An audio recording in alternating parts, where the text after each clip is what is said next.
வாங்கனே சிறகுகள். இன்னைக்கு ஞாயிற்றுக்கிழமை காலையிலேருந்தே விளாக் எடுக்க ஸ்டார்ட் பண்ணியிருக்கேன்.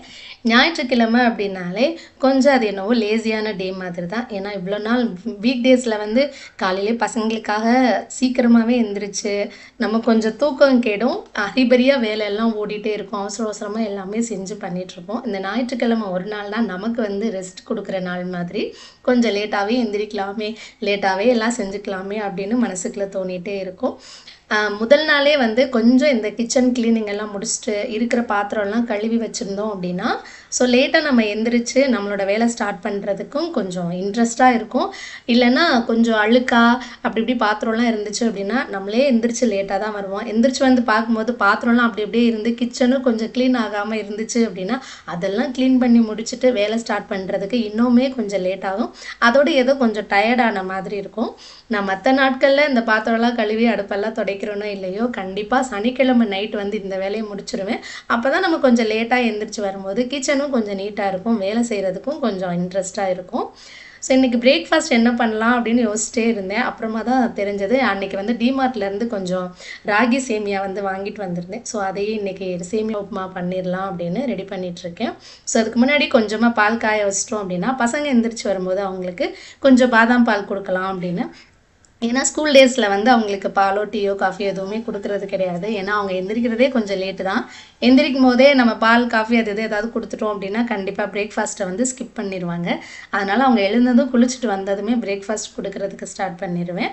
ஈவினிங் டைமில் தான் டீ காஃபி ஏதாவது வேணும்னா கொடுக்குறது. அதனால் சண்டே வந்து கொஞ்சம் பால் காய்ச்சி கொடுக்கலாம் அப்படின்னு பால் காய வச்சுருக்கேன். இந்த சேமியா உப்புமாவுக்கு வந்து ராகி கேழ்வரகு சேமியா இருக்குல்ல, இது வந்து அவங்களே வந்து ப்ரொசீஜர் கொடுத்துருக்காங்க. ஃபஸ்ட்டு வந்து பச்சை தண்ணியில் ஒரு 3 நிமிஷத்துக்கு வந்து ஊற வைக்கணுமா இது. ஸோ அதேபடி தான் நான் பார்த்து பண்ணேன். ஸோ ஃபோனில் வந்து மினிட்ஸ் எல்லாமே பார்த்துக்கிட்டேன். அதே மாதிரி பண்ணோம் அப்படின்னா கரெக்டாக பக்காவாக வரும் அப்படின்னு. ஸோ 3 நிமிஷத்துக்கு இது ஊறவும், அதுக்கப்புறமா இதை வந்து நம்ம வடிகட்டி வச்சுட்டு இட்லி பாத்திரத்தில் வந்து நம்ம வேக வச்சு எடுத்துக்கணும். ஸோ அதுக்குமே வந்து டைமிங்ஸ் கொடுத்துருந்தாங்க. 2 மினிட்ஸோ 3 மினிட்ஸோ மறந்துட்டேன் அது. ஸோ அந்த மினிட்ஸை அப்படியே நான் ஃபாலோ பண்ணி பண்ணேன். சூப்பராக நல்ல பொழுன்னு வந்துருந்துச்சு. கொஞ்சம் எக்ஸ்ட்ரா டைம் நம்ம விட்டுட்டோம் அப்படின்னா, ஊற வைக்கிறதுலேயே நம்ம எக்ஸ்ட்ரா டைம் விட்டுட்டோம் அப்படின்னா கண்டிப்பாக அது வந்து கொஞ்சம் கூழ் மாதிரி கொலன்னு போயிடும். அதனால இந்த உப்புமா பண்ணும்போது மட்டும் கொஞ்சம் கவனமாக பார்த்து இந்த டைம் என்ன கொடுத்துருக்காங்களோ அதை கரெக்டாக பண்ணிட்டோம் அப்படின்னா கேழ்வரகு சேமியா உப்புமா சூப்பராக பொழுன்னு வந்திருந்தது.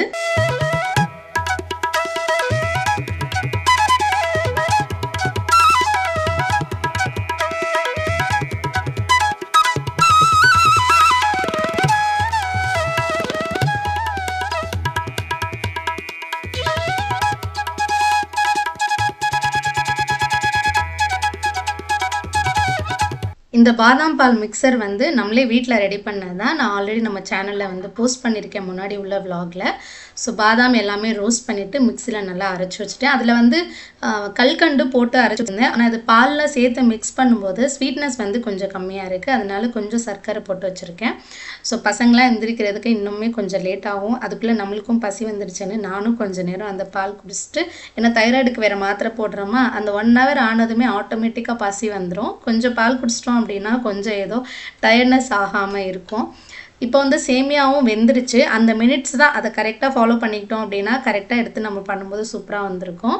நான் வந்து தண்ணியில் இருந்து எடுத்து நான் ஆவியில் வேக வைக்கும்போது அது ஏதோ கொஞ்சம் வந்து ஒன்றோட ஒன்று ஒட்டிட்டு கொஞ்சம் ஒரு மாதிரி இருந்துச்சு. ஐயோ என்ன ஆக போதோன்னு பயந்துட்டே தான் வந்து ஆவியில் வேக வச்சுட்டு இருந்தேன். ஆனால் வேக வச்சு எடுக்கவுமே நல்ல பொழுன்னு நம்ம இடியப்பம்லாம் உதுத்துட்டு உப்புமா பண்ணோன்னா எப்படி இருக்கும் அந்த மாதிரி நல்ல பொலிவாக இருந்துச்சு. இதுக்கு வந்து வேணும்னா நம்ம வெஜிடபிள்ஸ் எல்லாமே ஆட் பண்ணிக்கலாம். ஸோ வீக்கெண்ட் அப்படின்றதுனால வெஜிடபிள்ஸ் கிடையாது. கண்டிப்பாக கேரட் பீன்ஸ் இருந்தால் தான் வந்து உப்புமாக்கெலாம் கொஞ்சம் நல்லாயிருக்கும். அதனால கேரட் பீன்ஸ் இல்லை இன்றைக்கி. வெங்காயம், தக்காளி, பச்சை மிளகா இது மட்டும்தான் வச்சு இன்றைக்கி உப்புமா பண்ண போகிறேன்.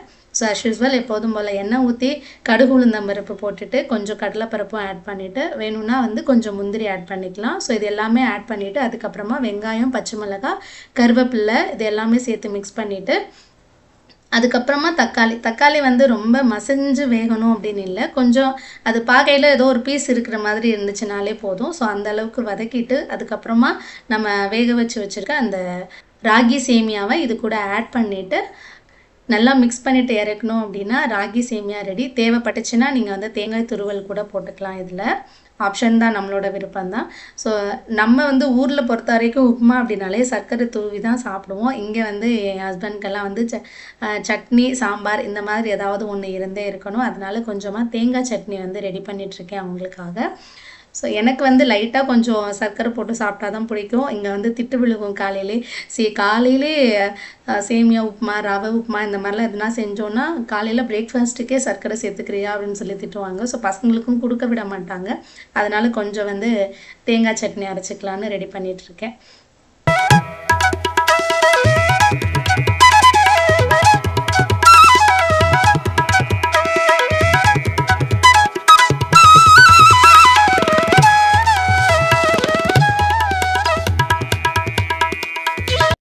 சட்னி வைக்கும்போது எனக்கு வந்து ஒரு எக்ஸ்பீரியன்ஸ் இருக்குது. அப்போ காலேஜ் படிச்சுட்டு இருக்கும்போது, ஸ்கூல் படிக்கும்போதுன்னு நினைக்கிறேன், அப்போ வந்து தேங்காய் சட்னி வைக்க சொன்னாங்க வீட்டில். ஸோ எப்போதும் போல் எல்லாம் அரைச்சிட்டு தேங்காய் சட்னிக்கு வதக்கிட்டு இதை வந்து நம்ம ரொம்ப நேரம் கொதிக்க வைக்கக்கூடாது. ஃபர்ஸ்ட் ஆஃப் ஆல் தேங்காய் சட்னி வந்து கொதிக்கவே வைக்கக்கூடாது, அது திரண்டு போயிடும் அப்படிங்கிற விஷயமே எனக்கு தெரியாது. நானும் கடுகு உளுந்தம் பருப்பெல்லாம் தாச்சியில் இதெல்லாம் ஊற்றிட்டு நல்லா கொதிக்க வச்சிட்ருக்கேன் தேங்காய் சட்னி அந்த பச்சை வாசம் போகணும் அப்படின்னு. அது கொஞ்ச நேரத்துலேயே பார்த்தா ஃபுல்லாக திரண்டு போயிட்டு தண்ணியே ஒரு மாதிரி ஆகிடுச்சு. எனக்கு பயம் ஆகிடுச்சு, ஐயோ என்ன சட்னி இந்த மாதிரி வந்திருக்கே அப்படின்னு திட்ட போகிறாங்களே அப்படின்னு பயந்துகிட்டே இருந்தேன். அப்புறமா தான் எனக்கு சொன்னாங்க தேங்காய் சட்னி வந்து கொதிக்க வைக்கக்கூடாது, தாளிக்கவுமே அதில் ஊற்றிட்டு அப்படியே நம்ம எடுத்துடணும் அப்படின்னு. ஸோ அதுக்கு பிறகு தான் தெரிஞ்சது, தேங்காய் சட்னினா இப்படி தான் பண்ணணுன்ட்டு.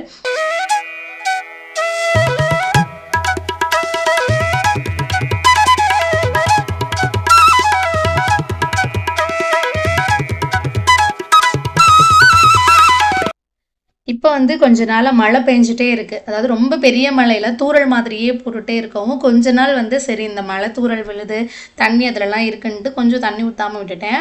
பார்த்தா அந்த குட்டி குட்டியாக நட்டு வச்ச செடியில் கொஞ்சம் வாடுற மாதிரி ஆகிடுச்சு. சரின்னு இன்றைக்கி செடிக்கு எல்லாமே வந்து தண்ணி ஊற்றிட்டு, கற்பூரவள்ளி செடியெல்லாம் பார்த்திங்கன்னா இந்த மழைக்கு அதுக்கும் நல்லா நிறைய தளைஞ்சிருக்கு. பக்கெட் ஃபுல்லாக எங்கே பார்த்தாலும் கற்பூரவள்ளி செடி, துளசி செடி இதெல்லாம் பக்கத்தில் உள்ள பாட்டிலலாம் நிறைய வளர்ந்துருந்துச்சு. ஸோ நிறைய கொஞ்சம் அன்வான்டெல்லாம் தூக்கி போட்டுட்டேன். இனிமேல் தான் வந்து இந்த துளசி, கற்பூரவள்ளி இதுக்கெல்லாம் வந்து வேலை இருக்குது. இனி ஃபுல்லாக கோல்டு டைமு, அதனால இதெல்லாம் வேக வச்சு குடிக்கிறது, காஃபி போடுறது இந்த மாதிரி யூஸ் பண்ணிகிட்டே இருப்போம், ரசம் வைக்கிறது அப்படின்னு.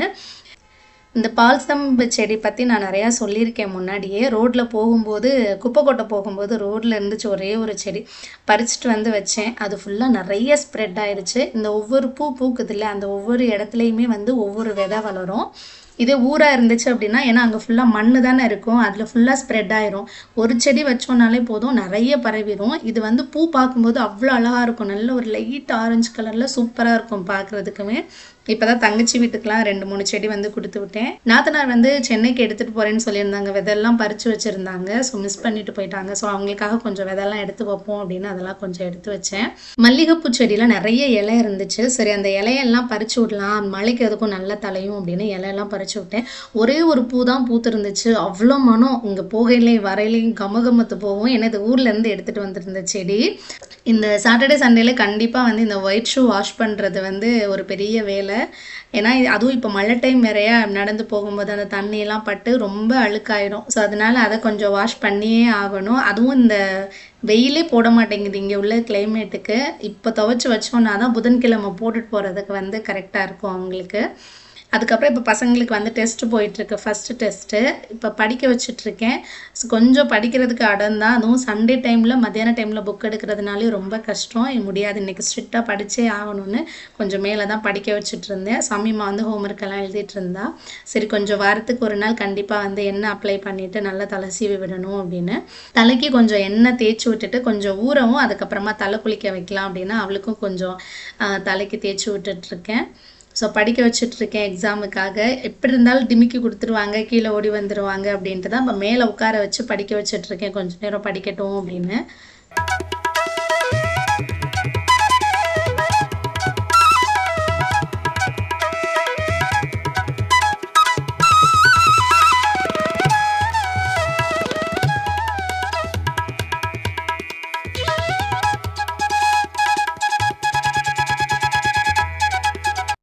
சாட்டர்டே கோவிலுக்கு போயிட்டு வரும்போது ரோட்டில் வந்து செடிகள்லாம் வித்துட்டு இருந்தாங்க. ஸோ 50 ரூபாய்க்கு 2 செடி அப்படின்னு வித்துட்டு இருந்தாங்க. வேர் மட்டும் இருக்கும், அதாவது பாட்டில் இல்லாமல் சும்மா அப்படியே செடியாக வித்துட்டு இருந்தாங்க. சேலத்துலேருந்து இங்கே எடுத்துகிட்டு வந்து வைக்கிறேன் அப்படின்னாங்க. சரின்னு ஒரு 3 செடி வாங்கிட்டு வரலான்னு 60 ரூபாய்க்கு 3 செடி வாங்கிட்டு வந்திருந்தேன். செம்பருத்தி பூ, அப்புறமா பிச்சிப்பூ செடி ஒன்று, இன்னொன்று வந்து ரோஸ் செடி ஒன்று, 3 வாங்கிட்டு வந்திருந்தேன். ஏன்னா சமயமா வந்து ரோஸ் செடி வேணும்னு கேட்டுகிட்டே இருந்தா. ஸோ அவளுக்காக அது வாங்கிட்டு வந்திருந்தேன். ஸோ பாட் எல்லாமே காலி, ஆல்மோஸ்ட் மண்ணுமே வந்து காலி ஆயிடுச்சு. ஸோ இருந்த அந்த மண்ணில் வந்து ஒரு பழைய குடம் ஒன்று இருந்துச்சு. அந்த குடத்தை உடச்சிட்டு அதில் வந்து செம்பருத்தி பூ செடி வைக்கலாம் அப்படின்னு அதில் வச்சுட்டேன். ஏன்னா செம்பருத்தி பூக்கெல்லாம் கொஞ்சம் பெரிய பாட்டாக இருந்தால் தான் நல்லாயிருக்கும். அதனால இந்த குடத்தை உடச்சிட்டு அதில் வச்சு விட்டுட்டேன். இருந்த மிச்சம் ஒரு 2 பக்கெட் இருந்துச்சு. அதில் வந்து ரோஸ் செடியும், ஆல்ரெடி பால்சம் செடியில் கொஞ்சம் இடம் காலியாக இருந்துச்சு, அதிலே வந்து ரோஸ் செடி வச்சு விட்டுட்டு பிச்சிப்பூ செடி வந்து சின்ன பக்கெட்டில் வந்து வச்சு விட்டுருந்தேன். ஸோ வளருதா என்னன்னு தெரியலை. சீப் அண்ட் பெஸ்ட்டாக கிடச்சிச்சு. அதனால ஒரு ஆசையில் 3 செடி வாங்கிட்டு வந்துட்டேன். வளர்ந்துச்சுன்னா நல்லது, பார்க்கலாம் எப்படி இருக்குன்னு. மத்தியானத்துக்கு இன்றைக்கி சமைக்கிறதுக்கு கொஞ்சம் லேட் ஆயிரும். ஏன்னா இப்போ தான் அவங்க வந்து நான்வெஜ்ஜே வாங்குறதுக்கு போயிருக்காங்க. ஸோ கண்டிப்பாக சீக்கிரமே அவங்களுக்கு பசி வந்துடும் பசங்களுக்கு அப்படின்னு வாட்டர் மெலன் வேறு வாங்கிட்டு வந்து வச்சுருந்தோம். ஸோ அதை ஜூஸ் போட்டு கொடுக்கலாம் அப்படின்னு பசங்களுக்காக ஜூஸ் போட்டுட்டு இருந்தேன். இந்த கிளைமேட்டுக்கு வாட்டர்மெலன் சாப்பிடக்கூடாது தான். ஆனாலும் இவங்க அப்பா கூட எங்கேயோ போயிட்டு வரும்போது 2 பேரும் சேர்ந்து அடம்பிடிச்சு வாட்டர்மெலன் வாங்கிட்டு வந்துட்டாங்க. இவங்க 2 பேருக்குமே வாட்டர்மெலன்னா ரொம்ப பிடிக்கும். ஜூஸ் போடும்போது அதில் வந்து சர்க்கரை போடாமல் விட்டுட்டேன். அது கொஞ்சம் குடிக்கும்போது சப்புன்னு இருந்துச்சு டேஸ்ட்டு. ஃபஸ்ட்டு டேஸ்ட் பண்ணி பார்த்துட்டு குடிக்கிறதுக்கு வந்து கொஞ்சம் யோசிச்சாங்க. சரி கொஞ்சம் பெட்டு கட்டினோன்னா குடிச்சிருவாங்க கண்டிப்பாக அப்படின்னு. சரி 3 பேருக்கும் போட்டி, யார் தான் ஃபஸ்ட்டு குடிக்கிறான்னு பார்க்கலான்னு சொல்லிட்டு ஸ்டார்ட் பண்ணோம். சம்ருத் வந்து ஃபஸ்ட்டு குடிச்சிட்டான். அதுக்கப்புறம் நான், அதுக்கப்புறம் சம்யும். சம்ருத் கூட கொஞ்சம் அதட்டினோன்னா எப்படியும் சாப்பிட்ருவான். அந்த சம்யுமாவை சாப்பிட வைக்கிறது வந்து ரொம்ப கஷ்டம். சாப்பாடு விஷயத்தில் ரொம்ப ஸ்லோ. ஸ்கூல்லேருந்து வர ஃபஸ்ட்டு மெயின் கம்ப்ளைண்ட்டே வந்து சாப்பிட்றது வந்து கொஞ்சம் ஸ்லோவாக சாப்பிட்றாங்க அப்படிங்கிற கம்ப்ளைண்ட்டு தான். ஸோ என்ன சொன்னாலும் அவளை வந்து மாற்ற முடியலை. எப்படி தான் ட்ரை பண்ணாலும் முடியலை. சரி அதனால கொஞ்சம் கொஞ்சமாக இப்படி தான் பெட்டு கட்டி தான் அவளை வந்து கொஞ்சம் சாப்பிட வைக்கிறது. வீட்டில் கூட அடம் பிடிச்சி எப்படியாவது எதுனா ஒன்று பண்ணி சாப்பிட வச்சிடுறோம். ஸ்கூலில் தான் வந்து கஷ்டம். டெய்லியும் வந்து கொஞ்சம் கொஞ்சம் எடுத்துகிட்டு வந்துடும் சாப்பிடாம. கொஞ்சம் வெயில் போடுற மாதிரி இருந்துச்சு. அதனால காலையிலே வந்து துணி துவைச்சிடலாம் அப்படின்னு மிஷினில் போட்டு வச்சுருந்தேன். ஸோ அதுக்கப்புறம் இப்போ எடுத்து காய போடுறேன். ஸோ இங்கே பெங்களூர் கிளைமேட் பொறுத்த வரைக்கும், பெங்களூரில் இருக்கிறவங்களுக்கு தெரியும், நம்ம வெயில் போடுதேன்னு நம்பி நம்ம துணி காய போடுவோம். கொஞ்சம் நேரத்தில் கிளைமேட் சேஞ்ச் ஆகி மழை வந்துடும். சரி மழை வருதுன்னு சொல்லிட்டு எடுத்துகிட்டு வந்து வைப்போம். திருப்பி கொஞ்சம் நேரத்தில் வெயில் போடும். இதே தான் மாற்றி காய போடுறது, எடுத்துகிட்டு வர்றது, இதே தான், இந்த வேலை தான் ரூட்டீன் போயிட்டே இருக்கும். மத்தியானத்துக்கு வந்து ஹஸ்பண்ட் சிக்கன் வாங்கிட்டு வந்திருந்தாங்க. ஸோ சிக்கனில் வந்து கொஞ்சம் குழம்பு வச்சுட்டு கொஞ்சம் சிக்கன் ஃப்ரை பண்ணலாம் அப்படின்னு ரெடி பண்ணிகிட்ருக்கேன். ஸோ சம்ருத்துக்கு வந்து மீன்லாம் பிடிக்காது. கொஞ்சம் கவிச்சி வர்ற மாதிரி இருந்துச்சுன்னா அவனுக்கு பிடிக்காது. அதே மாதிரி சிக்கன்லேயுமே வந்து கொஞ்சம் பீஸாக இருந்துச்சுன்னா தான் பிடிக்கும். அவனுக்காகவே கொஞ்சம் மீன் வாங்குறதுக்கு இப்போ யோசிக்கணுமா இருக்குது. ஆனாலுமே வீக்லி ஒன்ஸ் வந்து மீன் வாங்கிடுவோம். கண்டிப்பாக சாப்பிட்டு தான் ஆகணும்னு ஒரு பீஸாவது சாப்பிட வச்சுருவோம். அதுலேயுமே வந்து ஃபிஷ் ஃப்ரை பண்ணோம்னா அதில் ஒரு பீஸ் எடுத்துக்குவான். குழம்பு வந்து சுத்தமாக சாப்பிடவே மாட்டான் குழம்பு மீன் போட்டோம்னா. சிக்கன் கபாபுக்கு வந்து கொஞ்சம் இஞ்சி பூண்டு பேஸ்ட் போட்டுட்டு கொஞ்சம் போல் தயிர் போட்டிருக்கேன். அப்புறமா வந்து ஆச்சி சிக்கன் 65 மசாலா தான் ஆட் பண்ணுறேன். தயிருக்கு பதிலாக முட்டை இருந்துச்சுன்னா முட்டை கூட ஆட் பண்ணிக்கலாம். இது கூட கொஞ்சம் உப்பு போட்டிருக்கேன். ஆல்ரெடி இந்த சிக்கன் 65 மசாலாவில் உப்பு இருக்கும். தேவைப்பட்டுச்சுன்னா மட்டும் கொஞ்சமாக போட்டுக்கிட்டா போதும். அதுக்கப்புறமா கொஞ்சம் பீஸாக எடுத்து சிக்கன் 65 போடுறதுக்காக எடுத்து வச்சுருந்தேன். ஸோ அது சேர்த்து நல்லா மேரினேட் பண்ணிவிட்டு இது கொஞ்சம் நேரம் ஊறட்டும். அதுக்குள்ளே நம்ம வந்து சிக்கன் குழம்பு ரெடி பண்ணிடலாம் அப்படின்ட்டு.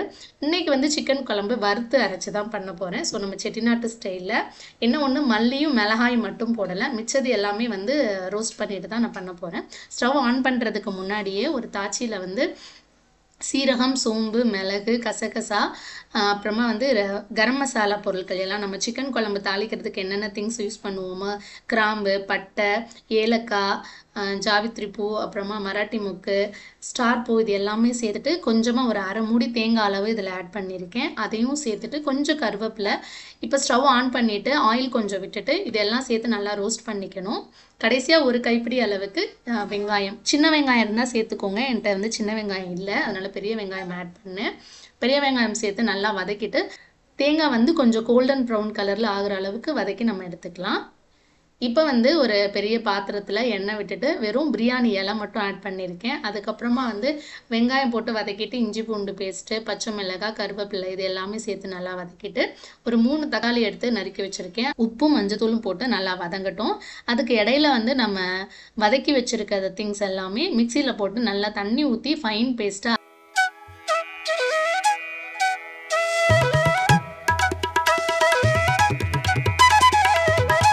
இங்கே தக்காளி வெங்காயம் நல்லா வதங்கிடுச்சு. இதில் சிக்கன் ஆட் பண்ணிக்கலாம். சிக்கன் ஆட் பண்ணிவிட்டு சிக்கன் குழம்புக்கு மசாலா வந்து ஒரு 2.5 ஸ்பூன் அளவுக்கு மிளகாய் தூள் ஆட் பண்ணியிருக்கேன். ஒரு 5லேருந்து 6 ஸ்பூன் அளவுக்கு மல்லித்தூள் ஆட் பண்ணியிருக்கேன்.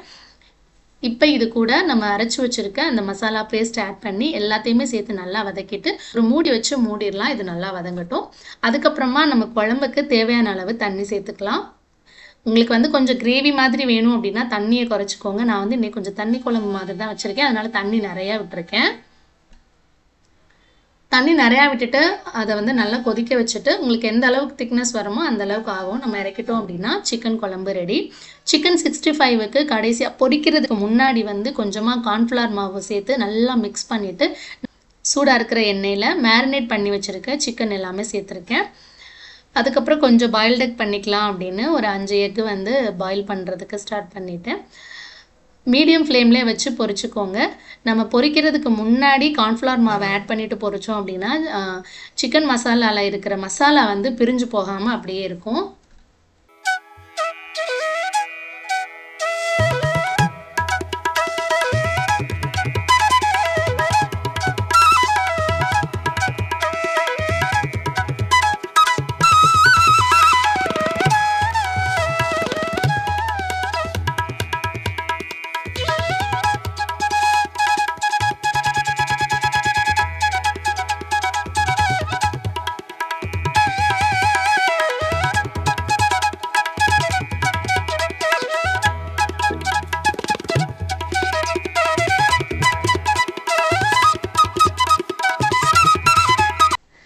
சாப்பிட்டுட்டு அதுக்கப்புறம் கொஞ்சம் நேரம் ரெஸ்ட் எடுத்துகிட்டு ஈவினிங் போல் வெளியில் கிளம்பி போகலாம் அப்படின்னு பசங்களை கூட்டிகிட்டு பார்க்குக்கு கிளம்பிட்டோம்.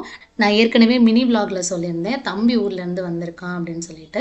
ஸோ எனக்கு ஒரு ரிலேட்டிவ், ஹஸ்பண்டுக்கு ஒரு ரிலேட்டிவ், 2 பேருக்குமே காமன் ரிலேட்டிவ் அவங்க.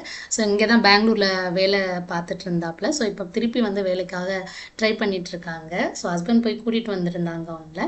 சரி எல்லாருமா சேர்ந்து வெளியில் போயிட்டு வரலாம் அப்படின்னு. பக்கத்துலேயே வந்து பார்க் எல்லாமே இருக்குது. ஸோ அதனால் பசங்களை கூட்டிகிட்டு பார்க்குக்கு போனோம். அப்படியே நானும் வந்து பைக் ஓட்டிகிட்டு போகலாம் அப்படின்னு. ஸோ பசங்களை வச்சுட்டு நான் தான் வந்து பைக் ஓட்டிகிட்டு போனேன். அன்றைக்கி சண்டே அப்படின்றனால ரோடு எல்லாமே கொஞ்சம் ஃப்ரீயாக இருந்தது. எங்கள் ரோடு பக்கம் வந்து லாரி நிறைய போகும். அதனால கொஞ்சம் கஷ்டம் வண்டி ஓட்டுறது. அதோட ரோடும் வந்து மேடும் பள்ளமாக ரொம்ப மோசமாக இருக்கும். போகும்போது சம்ருத்தையும் வரும்போது சமீமாவையும் வச்சு நான் தான் ஓட்டிகிட்டு வந்தேன். பயம் இல்லாமல் ஓட்டிட்டேன். அதுவும் சண்டே அப்படின்றனால ஓரளவுக்கு பயம் தெரியலை. இந்த வாரத்தில் ஒரு நாள் தான் வந்து பசங்களை பெரும்பாலும் வெளியில் கூட்டிகிட்டு போகிறது. ஏன்னா வீக் டேஸ்லலாம் வந்து ஸ்கூலு, புக்கு, ஹோம்ஒர்க்கு இப்படி இருக்காங்களா. ஸோ இப்போல்லாம் வந்து சனிக்கிழமையுமே ஸ்கூல் வைக்கிறதுக்கு ஸ்டார்ட் பண்ணிட்டாங்க. அதுவும் ரெகுலராக ஸ்கூல் வச்சுட்டே இருக்காங்க.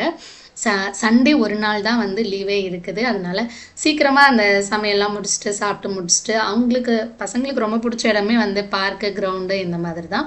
அதனால கொஞ்ச நேரம் அவங்கள வெளியில் கூட்டிகிட்டு போயிட்டு விளையாட வச்சுட்டு வந்தோம் அப்படின்னா அவங்களுக்குமே வந்து மைண்ட் ரிலாக்ஸாக இருக்கும். நமக்குமே வந்து இந்த 4 சோபத்துக்குள்ளே கிடக்குறோமா, கொஞ்சம் வெளியில் போயிட்டு வந்தோன்னா நம்ம மைண்டுமே கொஞ்சம் ரிலாக்ஸாக இருக்கும். ஸோ இப்படி தான் எங்களோட வீக்கெண்ட் சண்டே வந்து முடிஞ்சு. ஸோ இதோட நம்மளோட விலாகுமே முடியுது. கண்டிப்பாக இந்த விலாக் உங்களுக்கு பிடிச்சிருக்கும் அப்படின்னு நினைக்கிறேன்.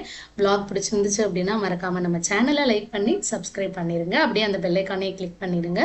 அப்போ தான் நான் அப்லோட் பண்ணுற வீடியோஸோட நோட்டிஃபிகேஷன்ஸ் எல்லாமே உங்கள் மொபைலுக்கு வரும். நான் இன்னொரு இன்ட்ரெஸ்டிங்கான வீடியோஸில் உங்கள் எல்லாரையும் சந்திக்கிறேன். அது வரைக்கும் காத்திருங்கள் நண்பர்களே. பாய்.